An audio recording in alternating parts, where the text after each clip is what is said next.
குடிப்பழக்கத்தை விடணும்னு நினைக்கிறீங்களா? இந்த வீடியோ ஸ்கிப் பண்ணாம பாருங்க.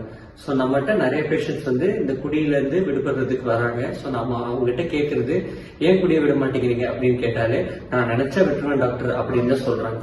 அப்புறமா ஏன் அவங்களால விட முடியலன்னா, ஃபர்ஸ்ட் ஒன் அவங்க குடியை விடணும்னே நினைக்கிறது இல்லை அடிக்ஷனால. ஏன்னா அது அவங்களுக்கு ரொம்ப பிடிச்ச ஒரு செயல்.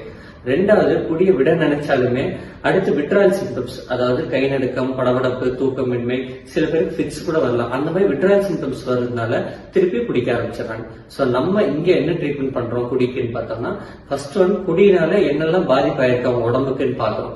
முக்கியமா கல்லீரல் பாதிப்பு எப்படியோ கண்டிப்பா இருக்கும். ஸோ அதை ஃபர்ஸ்ட் ட்ரீட் பண்றோம். ரெண்டாவது, இந்த விட்ராயல் சிம்டம்ஸ் வராம இருக்க மருந்துகள் கொடுக்குறோம். அதன் மூலியமா அந்த படபடப்பு, தூக்கமின்மை இதெல்லாம் வர்றதை தடுக்கிறோம். மூணாவது, லாங் டர்மா குடியோட எண்ணமே வராம இருக்க ஆன்டி கிரேவிங் மெடிகேஷன்ஸ் கொடுக்கிறோம். இது மட்டும் இல்லாம உளவியல் ரீதியான ஆலோசனைகள் கொடுக்கிறோம். இந்த குடியினால அவங்களுக்கோ இல்ல அவங்க வீட்டுல இருக்க ஃபேமிலி மெம்பர்ஸ்க்கோ என்னெல்லாம் ப்ராப்ளம்ஸ் வந்திருக்கு, அதை எப்படி இனிமே தடுக்கலாம் அப்படிங்கறத அவங்களும் உணர வைக்கிறோம். ரெண்டாவது, ரிலாப்ஸ் ப்ரிவென்ஷன் டெக்னிக்ஸ். திருப்பி கண்டிப்பா ஹாஸ்பிட்டல்ல இருந்து அட்மிஷன் ஆகி வெளியே போகும்போது கண்டிப்பா குடிக்கிற சூழ்நிலை வரும். அப்படி வரும்போது என்னெல்லாம் ஸ்ட்ராட்டஜிஸ் அவங்க ஃபாலோ பண்ணா திருப்பி ரிலாப்ஸ் ஆகாம இருக்கலாம் அப்படிங்கறதையும் அந்த உளவியல் ரீதியான கவுன்சிலிங்ல கொடுக்குறோம்.